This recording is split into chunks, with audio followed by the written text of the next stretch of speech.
It's said that we have around 60,000 thoughts per day, and 80% of those thoughts are negative. See, the thing is, you remember the bad times more than you remember the good times. Whenever something bad happens, you literally cry about it for a week, a month, a year. But when something good happens, we celebrate it for a day and then we just forget about it. We let it just disappear. And so when it comes to our dark moments, our bad times, we remember them so much more emotively. They're so much more deeply experienced, right? Like when you feel that punch in the gut from a breakup or losing your job or getting rejected or a failure, it's such an emotional experience. It's such a deep, immersive experience that you get completely submerged in.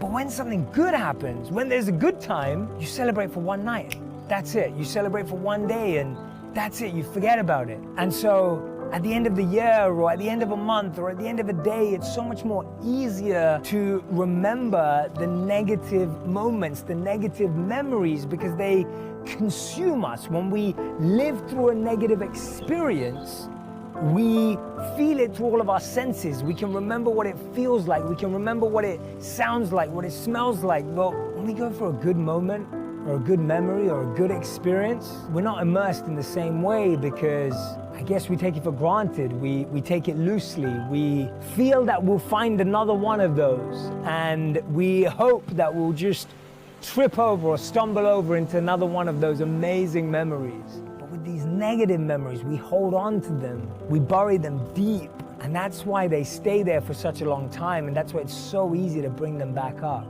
Next time you want to take a real positive mental picture, the best thing to do, the best thing to really be where you are, to be present in that moment, is to use something that's known as the 5-4-3-2-1 method. You want to think of right now, you want to look at 5 things that you can see.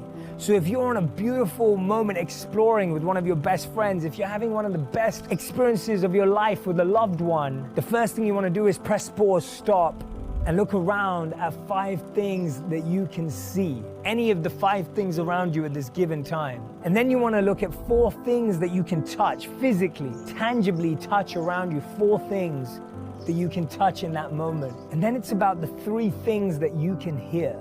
What are the 3 things that you can hear in this moment that you want to keep and treasure forever? And then what are the 2 things that you can smell?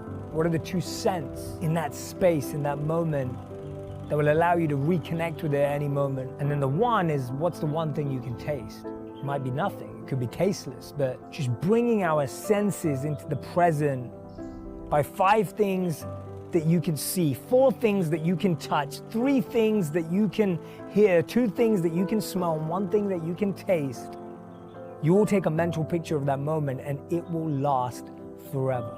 So it's about time that we started appreciating our wins more. It's about time that we started immersing ourselves in positive experiences more deeply so that we could remember them when times are tough.